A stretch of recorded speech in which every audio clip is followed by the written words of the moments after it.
Hi friend, আমি চলে আসলাম নতুন ব্লগ নিয়ে, যেটা হচ্ছে আমি বানাতে চলেছি খাসির মাংস। দেখতে থাকুন, সেটা কেমন করে করবো আপনারা দেখতে থাকুন, সঙ্গে থাকুন আর আমার পাশে থাকুন, চলুন দেখতে থাকুন।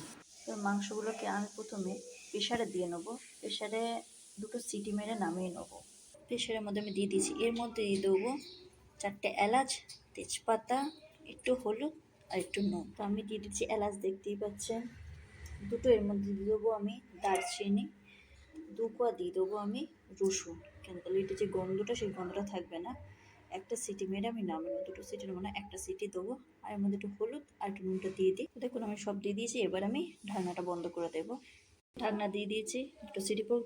ততক্ষণ আমি পেঁয়াজ, টমেটো, আদা যা আছে কাটতে থাকি। এবার আমি নামিয়ে নিয়েছি এটাকে, দেখুন একটা সিটি দিয়েছি, বেশি সিটি দিয়ে নিই। এবারে এটা আমি মশলা কষে তার মধ্যে এটা দিয়ে দেবো। আমি কড়াই তেল দিয়ে আলু দিয়ে দিয়েছি, তো আলু না হলে মাংস দিয়ে আমার তো ভালো লাগে না। এখন মাংসের মধ্যে আলু হবে, তত বেশি ভালো হবে। তো একটা আলু দিয়ে দিয়েছি, আলুগুলো ভেজে নিই ভালো করে।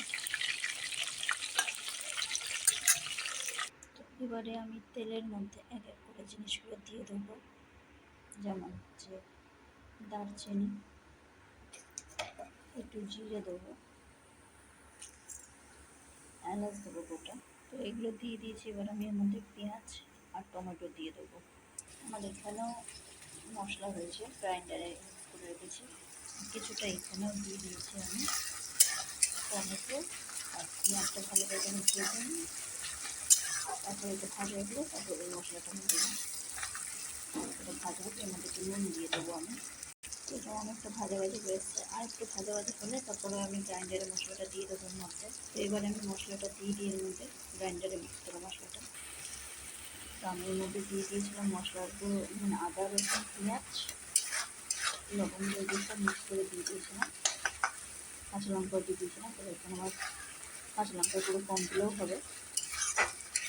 এটা ভালো করে দেবো, তারপরে আমি মশলা দেবো, হলুদ, লঙ্কার গুঁড়োটা দিয়ে দেবো, কাশ্মীরি রেড চিলি, এরকম থাকে থাকে দেখতে। আমি এর মধ্যে হলুদ গুঁড়োটা দিয়ে দিই, কাশ্মীরি রেড চিলি আর ধনে গুঁড়োটা দিয়ে দেবো। তো একটু মশলা দিয়ে দিয়েছি আমি, হলুদ, ধনে, লঙ্কা গুঁড়োটা নাড়িয়ে নিয়ে ভালো করে। নাড়িয়ে মধ্যে আলু আর মাংসটা দেবো। এই দেখুন মশলাটা আমি ভালো করে নাড়িয়ে নিই, দেখতে পাচ্ছি সুন্দর পাতে মশলা।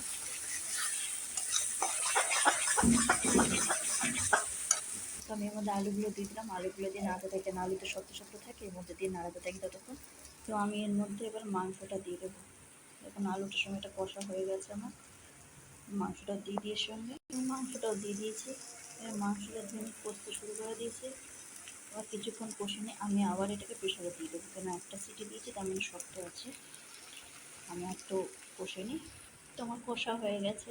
তো আমি এবারে এটাকে প্রেশারের মধ্যে দিয়ে দেবো। প্রেশারের জলটা গরম করতে দিয়ে দিয়েছি, গরম জলের মধ্যে মাংসগুলো দিয়ে দেবো। দেখে কেমন লাগছে, ওরা খাবেন, বানাবেন, দেখবেন, ভালো লাগবে একটু কমেন্ট করে জানাবেন। তো আমি প্রেশার কুকার বসিয়ে দিয়েছি গরম করতে জল, তো এটা দিয়ে দেবো। ফ্রেন্ড, আমি প্রেশার কুকারে দিয়ে দিয়েছি। এবার আমি এর মধ্যে বন্ধ করে দেবো এটাকে।